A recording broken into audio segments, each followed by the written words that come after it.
Hi, everybody. Let's go and get started with our agenda. And we're going to start off with some introductions. And then we're going to get into kind of a review of the utilities for Revit 2022. We're going to get into my top 5 favorites. And then we'll pop into the what's new in 2022 features with a little presentation. And then again, at the end of the presentation, we'll have some Q&A time for everybody. As Ashley said, my name is Eugene O'Day, and I am the Building Design Team Manager for our Building Solutions Division. With me today, we have a pleasure of having Joe Eichensteer, my boss, to also co-present with us. Combined years of working in the AEC industry is 55 plus years. We both have the implementation certified expert, and we've done a ton of presentations around North America, including Audits University, AGC, CAD camps, and I've done handful of presentations overseas as well. So let's get right into what is utilities for Revit. Well, it's an additional software added in to Autodesk Revit that is created by IMAGINiT, with over 50 tools to support our Revit workflows for all of our industries, AEC as far as architecture, structure, and MEP. Our software development group have designed each one of our tools to do really one thing for us, and that is to save time by automating repetitive manual tasks. Now, we also have the ability to, when you install 2022, that all the new features are going to pass down to earlier versions as well. But unfortunately, it doesn't work in Revit LT because Revit LT doesn't support any third-party products. Did I mention over 50 tools? So we have just a lot of things going on here. So let's get into my top 5. Now, my top 5 changes based upon the time of a year and what's going on in my consulting world. But one of the features that I like is this place along curve. And this gives the users the ability to place a family along a curved path, similar to the AutoCAD array along a path. Dimension text update. Oh man. So think about how we do this. We double click onto the text, we get in there and we change something above, below, prefix, and suffix. We can do this now in one pick and click. So basically change what we want and then just choose the dimensions we want to add this text to. DWG checker. Now this is actually an enhanced feature in our 22 release, but really what it does is allows users to locate and identify linked or imported CAD drawings within our Revit model. And we really have a couple options to choose from. We can pick it and go, show me where this detail is, or pick it and delete this detail. So it gets rid of that information. And some of the things that they've done in the 22 release is clean up the additional background stuff that AutoCAD leaves behind.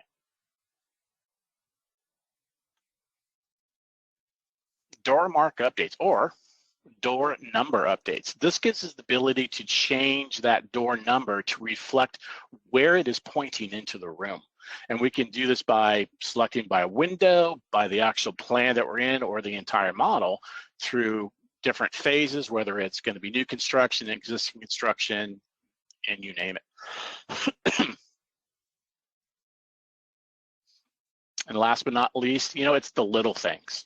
How long does it take you to go through your drawings to verify that people have typed in uppercase letters or lowercase letters or case-sensitive letters? This tool allows us to go off to room names, text notes, view names, and views on titles and adjust all of that information.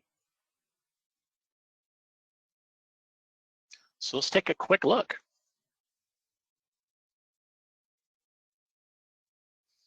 All right, let's start off with a case. So first and foremost, when you install the utilities, we're going to add a tab up on top here called IMAGINiT, and you can see all the different tools, and we have a couple drop downs as well. So we have a set of tools for our MEP folks that are specifically to them.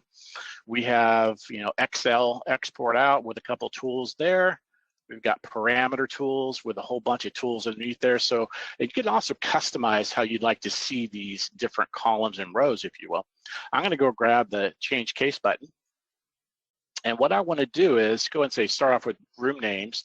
all case sensitive, and I'll scan my file, and it's showing me all the values that I have and then what they should be as far as case sensitive, and then did they pass or fail.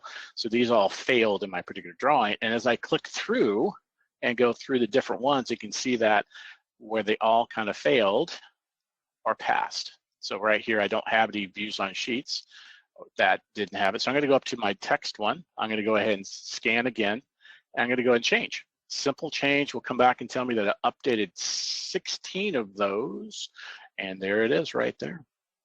Quick update. Now think about how much time savings that is for us. My next feature is going to be the along the curve. So right here I have is basically a walking path around our trees, and I want to add some additional foliage or additional bushes right around right there. So what I want to do is come up here to place family. What you get to do is choose the family you want. I want to go ahead and say I want this family here, and then what's your curve? I'm going to choose this curve. Now what I did was add a model line or a detail line right on that floor, if you will. And then how you want to distribute that, I want to go ahead and say I want it to go 5 feet based upon feet, and I want to include my endpoints, and I pick the place it, and there it is. Follows that path right along. Next up is my DWG checker. So I'll click on that, and you can see right away that I have a couple DWGs in this particular file. And what's most important is this information here. So here's the name of the CAD file. Is it imported or not imported? So these true equals that they have been imported, and then the false says it's been a link, and that's just a name that I've added so we can see that it's a linked file. And if I want to find out where this particular one is, all I need to do is go and click onto it and say, let's go ahead and show that, and it comes up and tells me, well, I don't have a view open for that. Would you like me to open up the view? Similar like our schedule does when we do the show option. And there's my CAD file, and it is in a drafting view. Let's do this one more time here. And when I'm looking at this one right here, my mouse, there we go. There we go. This one's on a floor plan right there. And I'm looking at it's like a roof detail in a floor plan. What's up with that? So first off, I'm going to go and show it to me. And it pops in, and I zoom out, and somehow it got placed in my floor plan. Well, I don't really want it there. So I'll pop back into it, and I'll just go ahead and click onto it and delete it and close it off, and now it's gone. But one of the things that they did in the 22 version for us, when we come over here to the Manage tab and we look at object styles, it also got rid of all of the other miscellaneous things that comes in with CAD imports. So I had to basically delete all the lines or layers for us out of this one.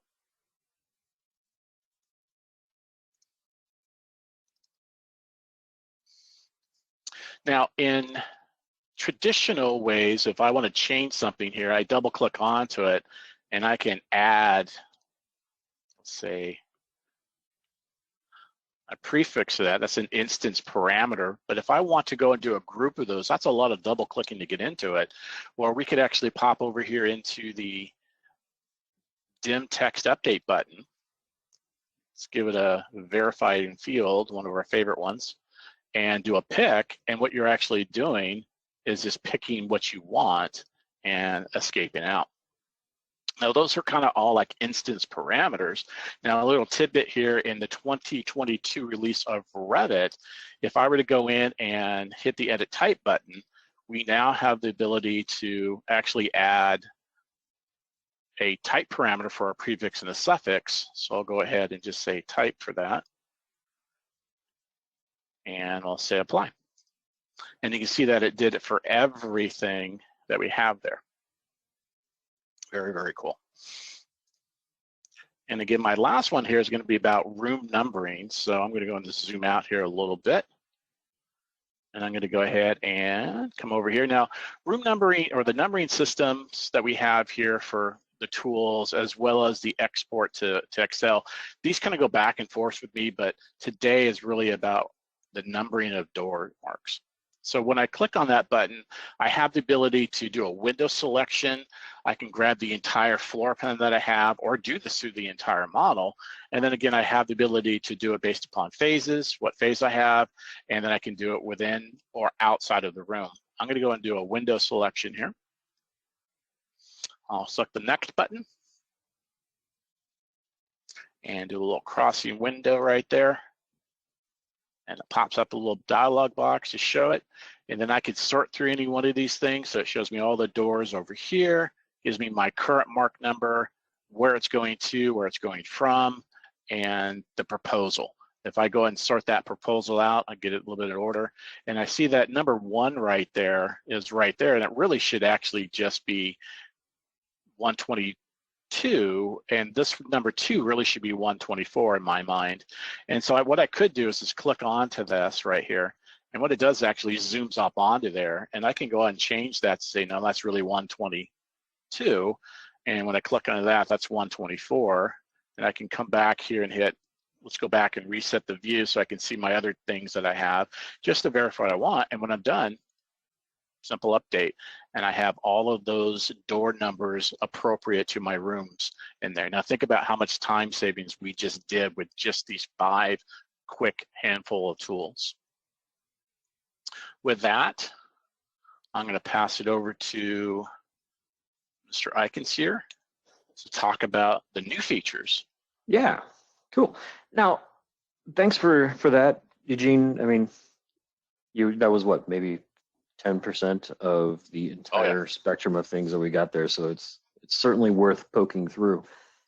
That being said, before I get into the things that are more explicitly new for the 2022 release, I want to take a little bit of a hop down memory lane for a little bit of context. So hopping on to the next slide here, the memory lane that we're going down to is all about point clouds. Now, from an IMAGINiT point of view, we've been involved in doing things with point clouds in Revit for over a decade, and just point clouds in general, probably multiple decades.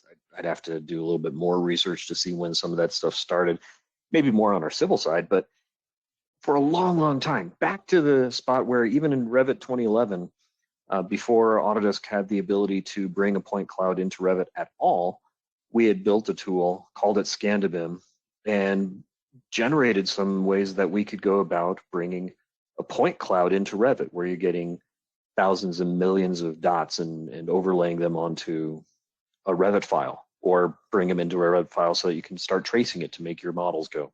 All sorts of fun stuff there. Flash forward a little while, we've got a partnership with Leica Geosystems, got our partnership with Autodesk. They were building tools that started to overlap a lot of what we were doing with our ScanDBIM product. So at some point in time, that ended up, we'll call it sunsetting, or fill in whatever phrase you want to in there, but it went away. Because largely the partners that we had were filling the gap, and there you go. Well, come to look at some different things that we've got right now, and we've identified that there are actually some features of that software that we had from a while ago and had improved over the years that doesn't really exist in some of the Leica CloudWorks for Revit or Autodesk tool sets. So one of the things we thought that with the market increase in interest that laser scanning has had lately, the division of our company that's doing work with point clouds and laser scans has just been insanely busy through pandemic and continuing on now. Just there's a lot of interest and a lot of things going on with it. So we figured this is a good time to bring those tools on back. So if you go to the next slide, the tools that we have, we've added the ScanDBIM tools back into Revit, and it's really brought back into 3 different, we'll call it drop-down lists of the tools that we'll have. We'll get into a live demo in a second here, where we can go through and use some tools to adjust Revit objects based off of what you're seeing and what's happening from a point cloud. Some measurement tools to be able to get better measurement across not just linear, which you can do in Revit to an extent, and we'll do it in a little bit of a different way, but to query points, check cylinders, find out deviations of how much is the point cloud deviating from the face or the slab that you were drawing with. Some different things through there. We'll also have a spot where we can work through creating topology through the point cloud. and some really cool things with that. And those are all the new types of features that we've got in the utilities for Revit 2022. So next slide is the ubiquitous, hey, let's do a demo slide. So with that, let's get into a demo. I'm going to go ahead and switch me to being a presenter and show my screen right there. So just as the quick sanity check, everything that I see says that you see my screen, but Eugene, do you see my screen? I do. Excellent. So Revit 2022. This happens to be a point cloud of a portion of a boiler room. If memory serves, and I interpreted everything in here correctly, this particular scan was, I think, a single shot, maybe two at the most, of this particular area. It's an older one. There's some messy stuff. There's some noise inside this particular scan where there might have been some wires or other things hanging around. But I'm in here to be able to look at pipes. So if we look at this area up in this top corner, yes, I do have some pipes drawn there. We'll get to that in a second. But right here at first, if we look at that from the scan that we had is catching, maybe as much as half of the pipe got caught from that scan. We're not catching the backside of the scan because if you're familiar with scanning, it's all about line of sight. And where this scanner was placed, we were able to catch about half of that pipe inside the point cloud. The other half was obscured from the scanner, so it didn't see it, didn't do whatever. So up in our wonderful scan to BIM tools, I'm going to go ahead and pull off that particular panel just to break it out, make it easier to see. And if the top here switches to anything else, I've still got my tools hanging around. I'm going to start off by doing some measurements. I'll do a measure of the cylinder. So what we've got with this is when you measure a cylinder, we'll window select an area of the cloud, and we're going to identify all of the dots in the point cloud that seem to designate a cylinder. And it popped up on my other screen, so we'll say that, hey, by the way, this was the cylinder. It looks to be about 7.8. We've got a little bit of a percentage of error, not bad at all. Pretty decent amount of accuracy through there. If I start orbiting around to be able to check it out and see what things look like, just checking that out relative to the cloud, that's pretty good. So knowing that there was the little bit of error and people don't generally make 7.842 inch diameter pipe, we'll just say, yeah, that's going to be an 8-inch diameter pipe. Now, what can we do to help with drawing those things? It's one thing to know that that's how big it is, and that might be all that you need. You close out of this, delete the standing graphic in there just to represent what we're looking at, or we can do some things to either what we have for drawing a cylinder or drawing the center line.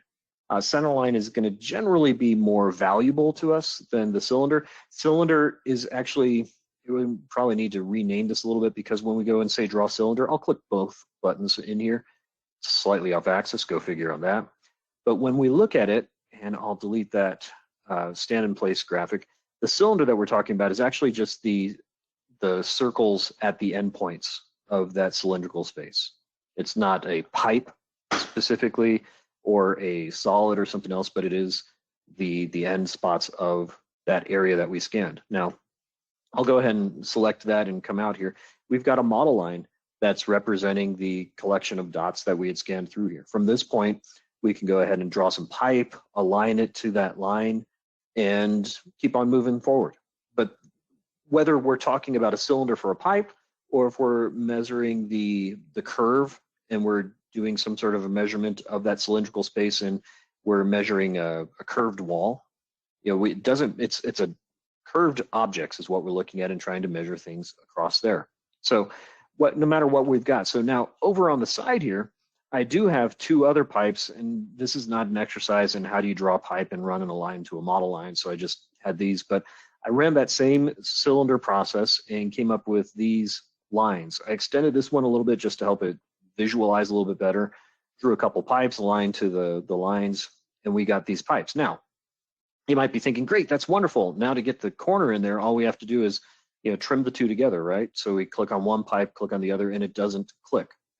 If I try to go the other way, nothing happens because in the end, these two pipes are not exactly aligned. Some of that comes from the algorithms that we're running in the background where just the messiness that comes around with point clouds is just not quite there. It's a fraction of a fraction off.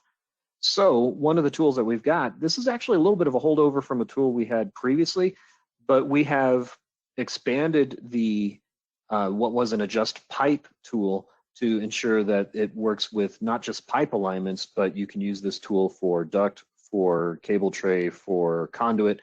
It goes wide.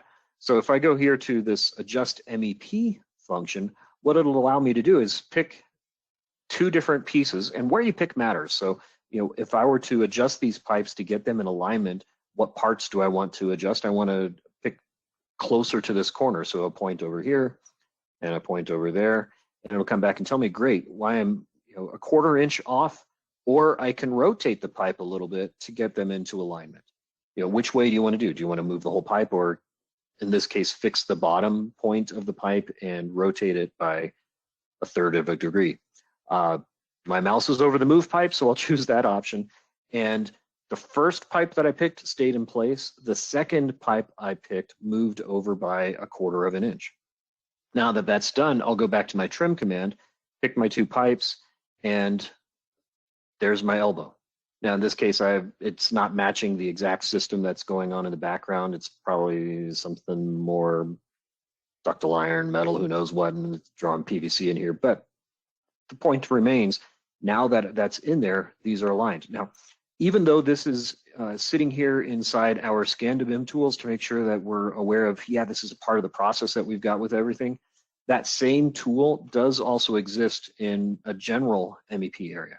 So we have a duplication of where it's located just to help out with workflow or things like that. But this tool will work even if you're not in the middle of working with a point cloud. If you just happen to be an engineer, you've got pipes, you've got whatever that aren't aligned, so you can't trim them together to get the fitting, go ahead and run this tool no matter how you generated that layout. There you go. So there's one option for some of the tools and things that we've got.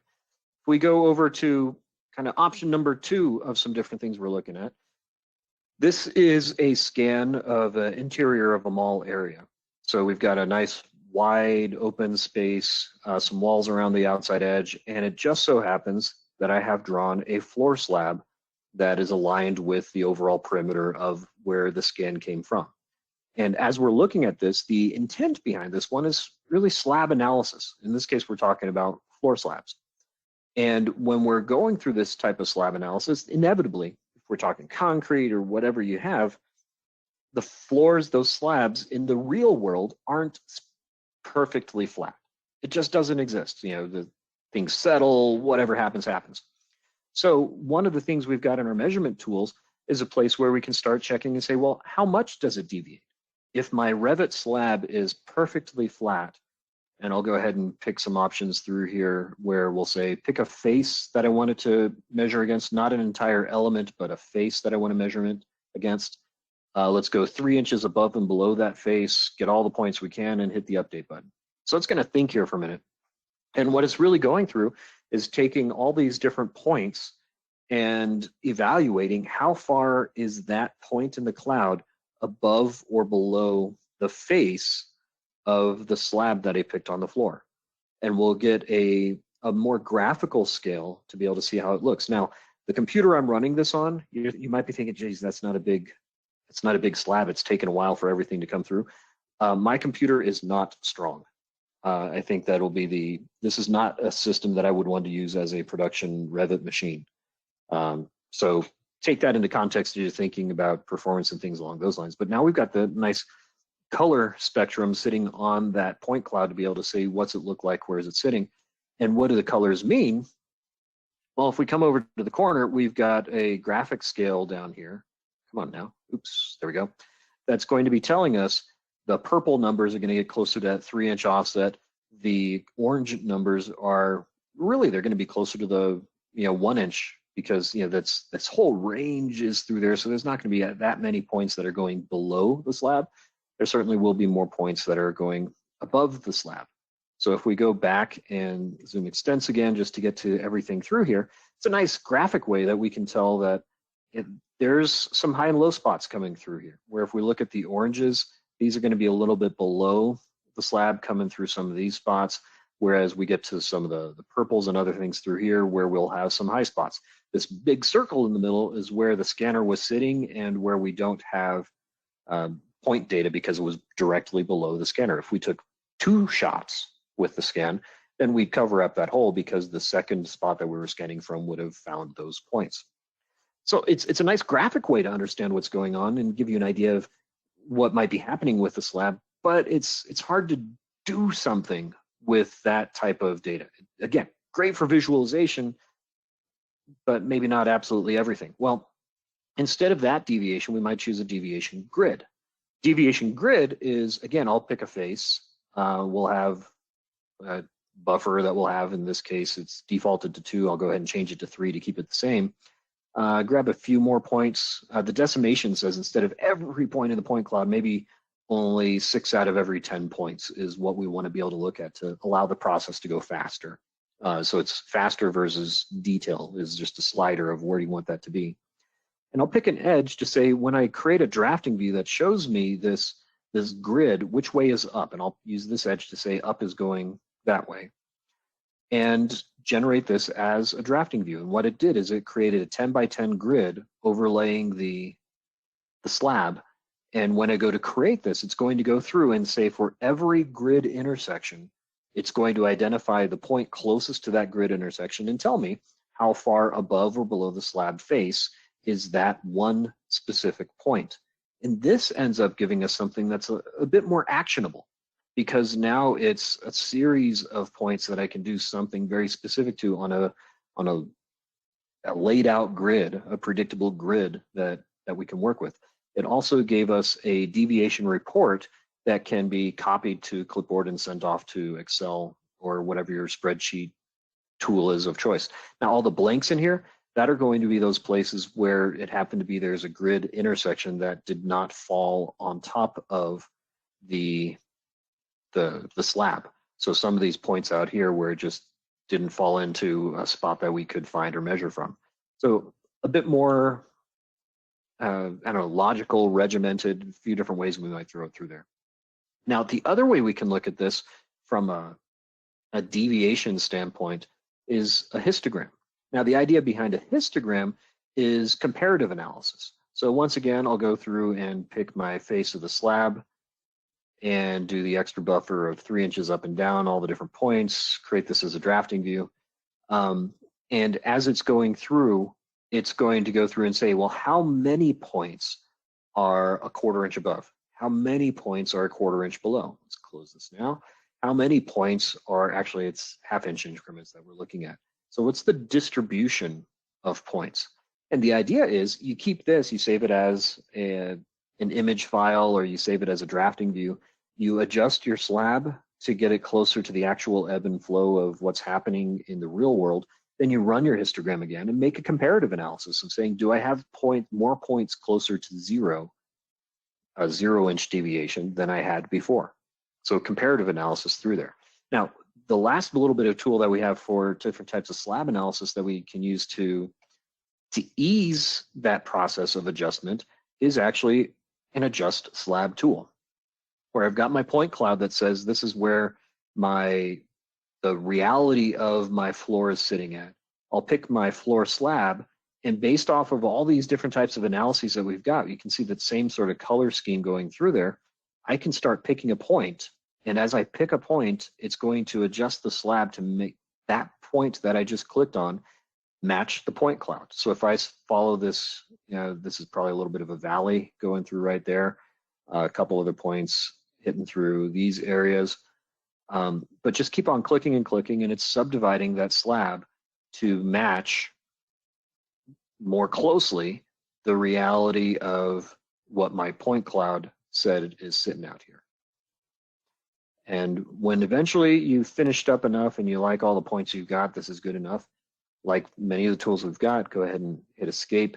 And now I've got that as a slab. Now I still have the coloring underneath it, the analysis results. Those are hanging out for a little while longer for me to use in just understanding and making sure I don't want to try and click any other points or something else through here. But when I'm done, I can go ahead and just delete that. It did not delete the point cloud. Any of the dots you might see, the stippling here is just the material of the slab. It's concrete. In visibility graphics, one of the things we did when going through all this analysis is our tool did turn off the point cloud so that you're not seeing the regular point cloud dots overlaid on top of the analysis dots. We can just bring the regular old point cloud back. But all of these points there, you can see where the edge of the slab, I didn't pick any points on the edge. It's going to be a different process for that. We're clicking and adjusting all the points inside the edge and letting it adjust from there. So slab adjustment being a specific thing, but the measurement when we're looking at deviations, that could be deviations against a floor, deviations against a wall, deviations against a surface, comparing a surface to the point cloud. So some really cool stuff there. The last little bit of a tool that I wanted to show was the option that we have for generating topology. So this is a scan. I don't remember how many scans we'll put together for this, but it's a partial exterior of a university. I've got a camera shot here coming around. This is there's a walkway coming through this area of the university. Some entry area. I think there might be a loading dock sitting around the corner through here, but a bunch of different things for a partial exterior shot of a university.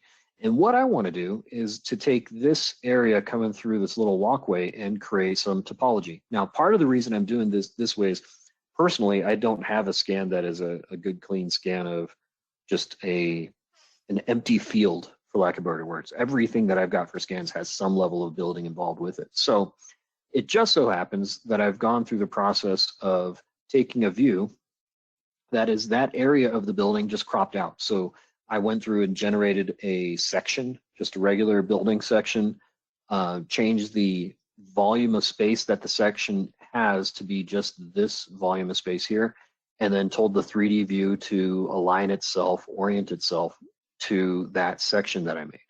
And that gave me this slice of the overall site sitting right here.